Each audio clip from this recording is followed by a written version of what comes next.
Okay, today's lesson involves a dandelion. Pretty innocuous looking, and I've explained how flowers grow on previous videos, so I'm not going to explain it here because I've already explained how it works. And so now I'm going to compare this to a physical piece of evidence, because I've shown how this grows, and now what I'm about to tell you is based on that fact that I've already said how they grow, by double helix energy flow. That's hollow. How do you get that on the end? Why is that hollow? Because energy travels in a Birkeland current, and all energy is moved to the boundary, and energy attracts matter, which is why that is empty and it has a stalk. There's a vortex that was running through there of energy, which then spins out to the side, double helix, shoots out leaders straight out sideways and forms a ring, because energy attracts matter, so you get that hollow stem. Now I'm going to compare this to a magnetic field. So I've already shown how it goes through here and becomes this flower in previous videos, and I've just told you why that's hollow and it has a stalk. Now I'm going to compare this to magnetic flow, to the pictures that I've drawn. So energy comes down in a vortex. It splashes down, goes sideways, it shoots up in the air. Underneath that there's an inertial plane.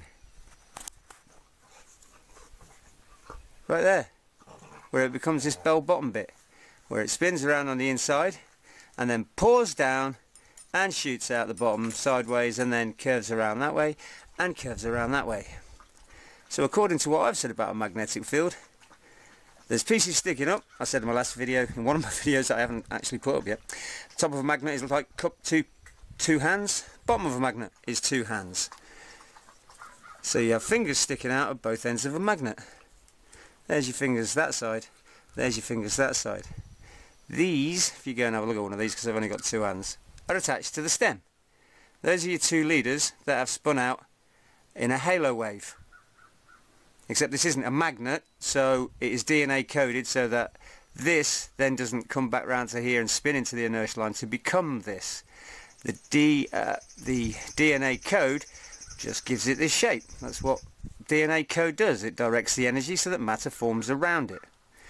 So you've got your hand sticking up there, you've got your inertial line crossover, which obviously is plainly visible, and all of this electromagnetic field that has attracted this matter electrically and electromagnetically cascades around the magnet and around the outside of the magnet, around the inertial plane, and then across the magnet and out. Like that. So there's probably going to be a picture like over here of the magnetic field that I've drawn in the past, and you will see that the Earth is electric and electromagnetism, and all plants are grown. Every piece of grass out there is an electrical spike sticking out of the ground, because the ground is a huge magnet on the inside, which means electromagnetism through matter produces electricity, and electricity through matter produces electromagnetism. So you've got both electricity, which is in here, turned into electromagnetism in the Ouroboros torus field, which runs around the outside because all energy is moved to the boundary. That's your electrical charge, and that's your electromagnetic field. So that also is the electromagnetic field, but it's only very tiny because all the electricity is in the middle.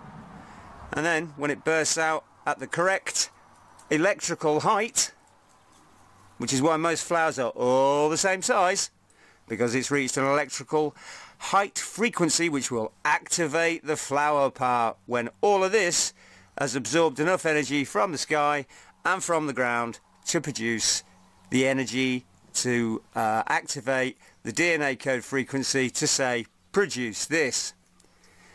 And of course it's an electromagnetic field, and that of course is the Fibonacci spiral. And so again, I've said that all energy travels in a Fibonacci spiral, double helix halo wave, and so that again proves everything that God has shown me in 2014.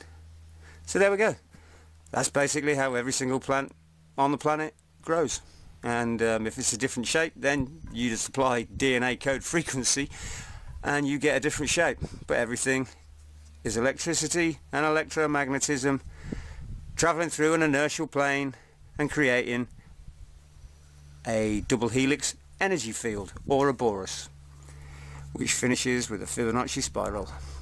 Vortex to wave to another vortex, because this Fibonacci spiral will spiral away like that, getting pointier and pointier. Alright, thanks very much. My name is Lee, I follow the Christ Jesus, and he showed me all this in visions, and I'm showing it to you. Thanks a lot.